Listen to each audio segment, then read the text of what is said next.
Hey friend, how's it going? Thomas Decker here from GuitarRevolution.ca, and I'm here to help you to become the best guitarist you can ever be. In this video here, I'm going to be talking about how to connect the pentatonic shapes. One of my goals growing up as a guitarist was to be able to play throughout the fretboard. Let me fix it. Throughout the fretboard. I wanted to solo down here. I wanted to connect my way and all the way up here. And you know, I think that's something that all of us want to do, but we find ourselves kind of stuck on the most famous of all guitar scale, the pentatonic with the root on the E shape. I just call this the most famous of all, because it is. I learned this shape here when I was 12 years old and I was in the jungles of Brazil. Not really, big city, but yeah, that was back in early 90s. And I was able to play the octave of it, but how do I connect this all the way to this, right? What do I do with this all these frets here that I'm not using? Well, there's the pentatonics shapes all over throughout the fretboard. So then, first thing I did, okay, I'm gonna learn all the shapes. This is the first because the root is right here. Some people like to call the first the one that is most towards the end of or the beginning of your fret, but I like to call the one shape where I have this chord where the root is on finger 1 on the E string. So first, second, third, what was the third? Fourth, and fifth. Right? 5 shapes. And I can also do the fifth down here. Right? I hope you know this. If you don't, you got work to do, my friend. You really need to, get familiar with these shapes and start exploring them. So I'm gonna work a little bit over the blues, over minor blues here. So I'm not gonna fill my pentatonic with notes to improvise. Just gonna stick with the pentatonic, maybe the blues note, okay? And I hope you already know that too. And I'm gonna use every single shape here and just play throughout these shapes, because it's that important. And once you have the soloing going, you're gonna see that I can connect one shape to the next.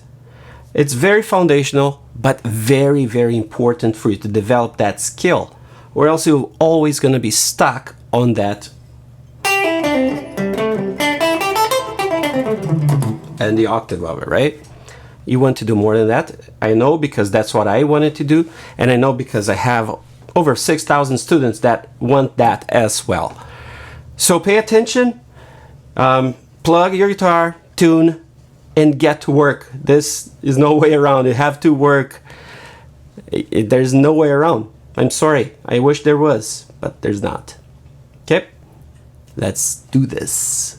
I'm gonna zoom in, and then we start. By the way, if you want to get deeper on your blues playing, I have prepared for you a 45-minute long workshop, masterclass, where I take you from where you are with this. Even if this is all you know, I use that to develop your blues soloing, to transform it to the next level.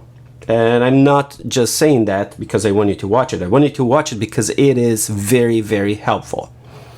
It is the first thing that you should know as a blues solo, or even not just blues. If you're a guitar player, you have to go through that, because it is that important. It is that foundational for us to play guitar well. So just click the link below, watch that workshop, 5 steps blues solo, and you'll see the results you'll have there. It's amazing. Okay, all right, I'm gonna zoom in and let's dive in.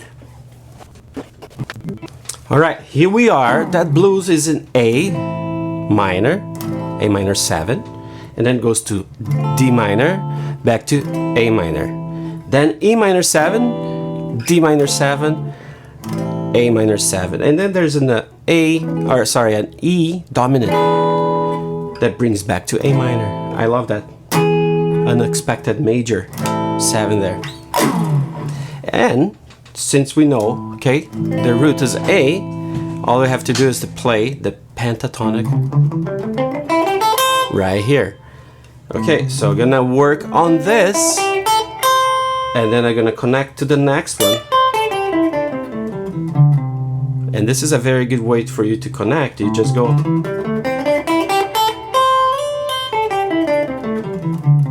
and then you can go like this on the B string. And then on the G string. And then the D string. Then the A string. And then you do the same thing, starting on the second shape to the third. So go down, then up on the next one.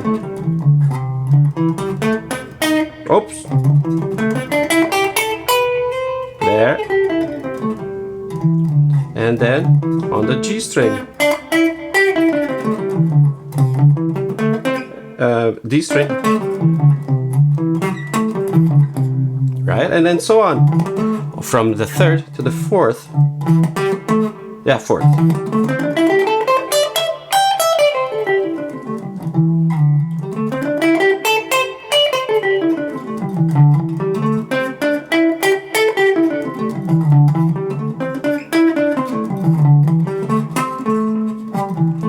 Then the fourth to the fifth.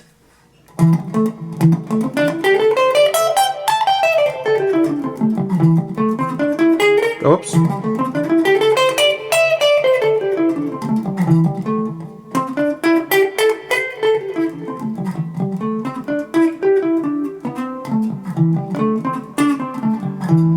Then the fifth to the first.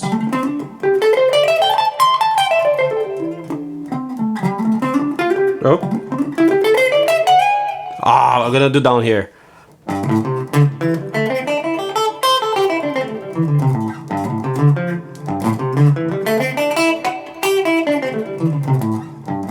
G string, D string, oh, come on, A string. That was a little hard. I thought it would be the easiest. Anyways, so that's a very good exercise for you to start connecting the shapes. And then once you get very familiarized with those, you need to know, okay, how you phrase in each one of them, right? So that's what you do. You get a backing track. Oh, didn't go. There.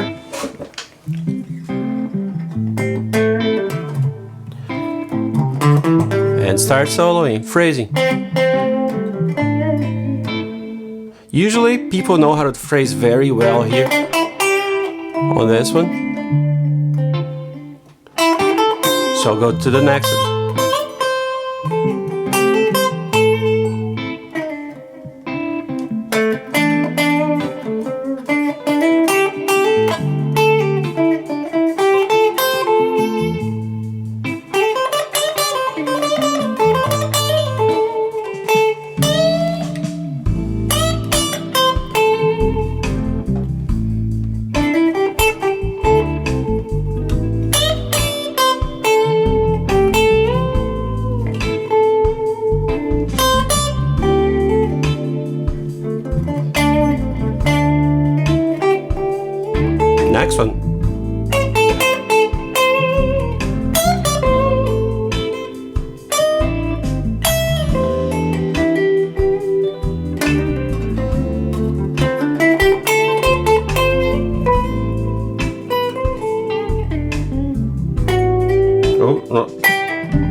right? Spend your time every like 12 bars, change to the next one. So you play 12 bars in one,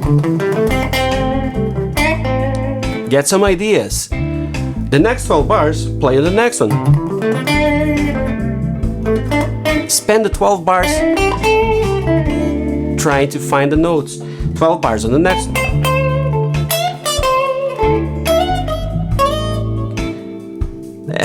That was bad. And keep on going to the next.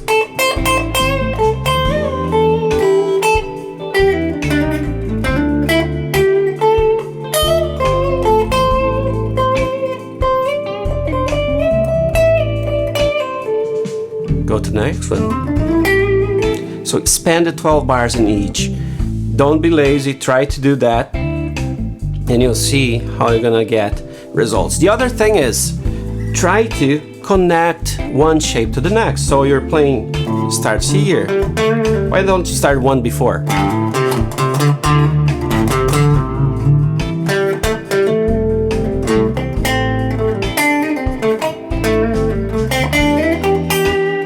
Connect to the next. Connect to the next.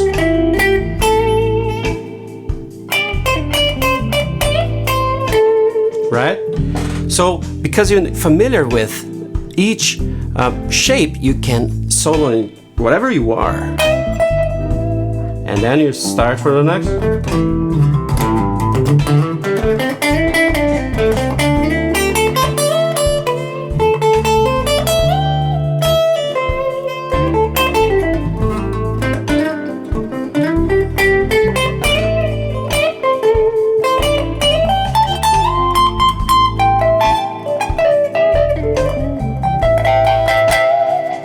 And so on. You can connect them, right? And you're gonna find that there are better ways than others to connect. So if you are like me, you're gonna find out that there are certain ways that you like better than others, certain ways to connect one shape to the next than the other.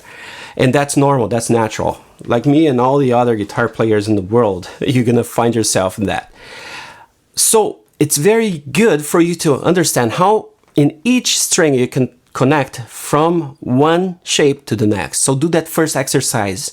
The second exercise, you go and use 12 bars just in one shape and explore, explore, explore. Be conscious, be intentional of what you're playing, where the notes are, where you can repeat phrases in different shapes. And later, you start to find a connection from one shape to the other, to the next, to the next, to the next, all the way to one octave higher. Again, there are different ways you can do that, and I could give them a few ways you can do that, but I want you to explore. I want you to come out with your own ways. And if you want to go deeper into solo over the blues, again, watch my masterclass. Just click the link below, watch my 5 steps to transform your blues soloing, and you're gonna love it. It's like 45 minutes, and it will give you amazing results. Thanks for watching. Thank you for spending this time here with me. I hope to see you in the next lesson. And until then, get in the shed and start working on your skills. See you then.